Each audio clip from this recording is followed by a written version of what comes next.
जय श्री कृष्ण दोस्तों। चलो तो वीडियो को आगे बढ़ाते हैं। बहुरी बंदी खलगन सती भाई, जे बुनु काज दाहिने हुबाई। परहित हानि लाभ जिन केरे, उजरे हरस विषाद बसेरे। हरिहर जस राकेश राहु से, पर अकाज भट सह सबाहु से। जे पर दोष लकहीं सह साखी, परहित घृत जिन्हि के मन माखी। तेज कृषानु रोष मही शेषा, अघ अवगुण धन धनी धनेशा। फिर मैं उनकी भी वंदना करता हूँ जो असत्य को सत्य मानकर बिना कारण के मेरा तेरा का भेद डालकर संसार के लोगों को अपनी बुद्धि के जाल में फंसाकर ज्ञानी और अज्ञानी का भेद खड़ा करके सभी मनुष्यों के भावना में विषमता उत्पन्न करने वाले, जो संपूर्ण मानवों को अपने निज धर्म से हटाकर दूसरे का धर्म सिखाते हैं, अर्थात साक्षात भगवान के बनाए मार्ग से हटाकर अपने बुद्धि के द्वारा बनाए गए मार्ग में चलने के लिए प्रेरणा करते हैं। वे जीव के वास्तविक हित को अहित बताकर उनके मानव जन्म को निष्फल कर देते हैं। आनंद प्राप्ति के स्थान पर दुखालय बना देते हैं, अर्थात भगवत प्राप्ति के स्थान पर जन्म मृत्यु के चक्कर में पड़ना पड़ता है। हरिहर जस राकेश राहु से, पर अकाज भट सहज बाहु से। जितने मंत्र बताने वाले गुरुओं को ही हरिहर कहा गया है, जिनका प्रभाव केवल प्रकाश तक ही है और वे प्रकाश को ही मैं मानने वाले हैं। वे केवल अपना ही नहीं, हजारों हाथ से संसार के लोगों को विनाश की गति में ले जाने वाले हैं, क्योंकि गुण विभूति हो नहीं सकता, प्रकाश प्रकाशक नहीं हो सकता, चिंगारी अंग के बराबर नहीं हो सकती।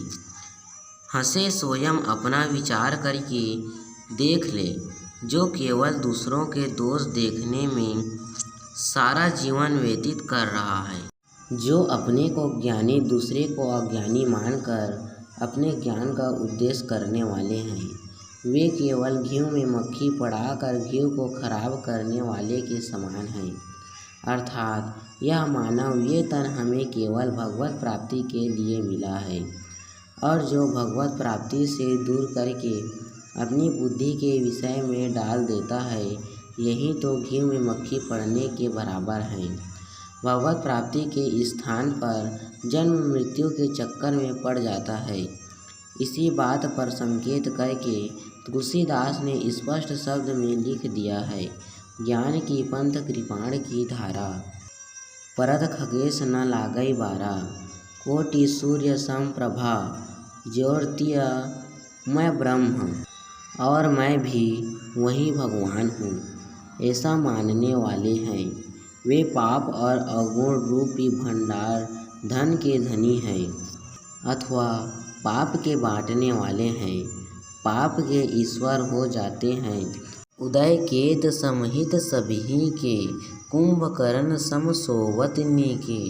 पर अकाजु लगी तनु परिहरहि, जीमी हीम उपल कृषि दलिगरहि। बंदौ खल जस शेष सरोसा, सहस बदन बरनई पर दोषा। पुनि प्रणवौ पृथुराज समाना, पर अग सुनई सहस दस काना। बहुरी शक्र सम बिनवौ तेहि, सतत सुरानिक हित जेहि। बचन ब्रज जेहि सदा पिआरा, सहस नयन पर दोष निहारा। उनके उदय होते ही सबके हित अहित में परिवर्तन हो जाता है, क्योंकि उन लोगों ने राम को नहीं जाना जो अपने को समान कर देते हैं, नाम को ही सत्य माना है, और नाम के मोह में पड़कर क्षणिक आनंद को प्राप्त होकर नाम के नशे में भगवान को भूल जाता है। जैसे कुंभकर्ण को सोने में आनंद मिलता है, उसी प्रकार वह ज्ञानी भी अपनी बुद्धि के नशा में मस्त रहता है। और वे लोग दूसरों के अहित करने के लिए स्वयं अपना भी नाश कर देते हैं। उनको यह पता ही नहीं कि मानव तन क्यों मिला है। इसे वे नहीं जानते। वे मुक्ति के आशा में स्वयं फंस जाते हैं और दूसरों को भी विनाश की गति में ले जाते हैं। कैसे? जैसे ओला खेतों में गिरकर फसल को नष्ट करके स्वयं भी नष्ट हो जाता है। इसी को कहा जाता है आप गाए अरु घालहि आनहि। वैसे ही ज्ञान मार्गी स्वयं विनाश की गति में जाता है और संसार के दूसरे लोगों को भी विनाश की गति में डाल देता है। क्योंकि मुक्ति नाम की चीज़ है ही नहीं तो वो पाएगा क्या।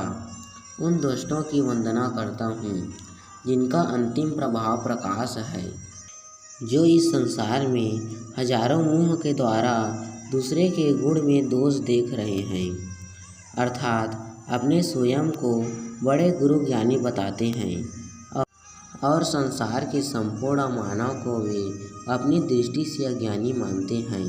देखो, इस संसार में हजारों गुरु हैं। वे सभी गुरु अपने सानी और दूसरे सभी को अज्ञानी के रूप में देख रहे हैं, जबकि उनसे बड़ा मूर्ख है ही नहीं। क्योंकि इस संपूर्ण विश्व के गुरुओं के भी गुरु का ज्ञान उनको नहीं है, जिसे परमात्मा तत्व का ज्ञान कहते हैं। अगर उनको परमात्मा तत्व का ज्ञान होता तो इसका उद्देश्य क्यों नहीं करते। इसी काल ने में गुरुओं को ही सहज बदन कहा गया है। इन्हीं गुरुओं के बारे में तुलसीदास ने कहा है, झूठ है लेना, झूठ है देना, झूठ है भोजन, झूठ चबेना। क्योंकि जितने भी गुरुओं द्वारा नाम क्रिया दिया जा रहा है वह झूठ है। क्योंकि नाम और क्रिया द्वारा भगवत प्राप्ति नहीं हो सकता। नाम के द्वारा जो ज्ञान प्राप्त किया जा रहा है वह भी झूठ है और उनके द्वारा आनंद अनुभूति की जा रही है वह भी झूठ है और मुक्ति का आशा दिया जा रहा है वह 100% झूठ है। क्योंकि मुक्ति नाम की चीज़ है ही नहीं तो कोई पावेगा क्या। मैं उन गुरुओं की वंदना करता हूँ जो 10,000 कानों के द्वारा दूसरों के दोष को ही सुनने वाले हैं। वे शास्त्रों का गलत अर्थ लगाकर अपनी ओर आकर्षित करना ही 10,000 कान से दोष सुनना है। मैं फिर से अज्ञानी की भांति विनती करने आपसे कह रहा हूँ, अगर आप ही सब कुछ हैं और सब कुछ आप से ही है तो आप सबके कर्म बंधन से मुक्त कर बिना कारण के हित करने वाले हैं क्या नहीं। क्योंकि आप लोग ऐसा नहीं कर सकते। क्योंकि आप लोग अपने मन कल्पित वाणी को ही सत्य मानने वाले हैं और अपनी वाणी से ही प्रेम करते हैं और शास्त्र की बातों पर ध्यान नहीं देते और हजारों नेत्रों के द्वारा दूसरों के दोष देखने के अतिरिक्त आप लोगों के पास और है ही क्या। क्योंकि आप लोग स्वयं दोष के खजाना हैं, पाप की मूर्ति हैं। तभी तो आप लोगों को दोष के अतिरिक्त कुछ भी दिखाई नहीं देता और दूसरों के दोष देखने वाले से बढ़कर पापी इस संसार में और कोई हो भी नहीं सकता। तभी तो परमात्मा के गुण में आप लोगों को दोष दिखाई दे रहे हैं, क्योंकि आप लोग स्वयं दोष की मूर्ति हैं। सर्वत्र सम स्वरूप सत्य स्वरूप परमात्मा का दर्शन ही सत्य है, अर्थात साक्षात भगवान स्वयं तुम लोगों के सामने खड़ा होकर तुम्हारे हित करने की बात कहे तो भी उसे आप अपना शत्रु समझकर उनके वचन को नहीं मानने वाले हैं।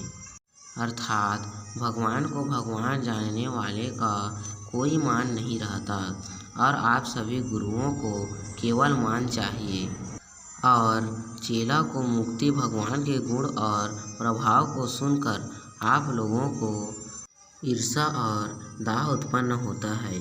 उसी परमात्मा को जानकर दोनों हाथ जोड़कर प्रणाम करने वाले तुरंत उनके जन हो जाते हैं, अर्थात उन्हें वे स्वीकार कर लेते हैं। हम जिनके जन हैं उनके केवल प्रणाम करके ही उनसे प्रेम प्राप्त कर सकते हैं और प्रेम ही भक्ति है और भक्ति के द्वारा ही भगवान को प्राप्त किया जा रहा है।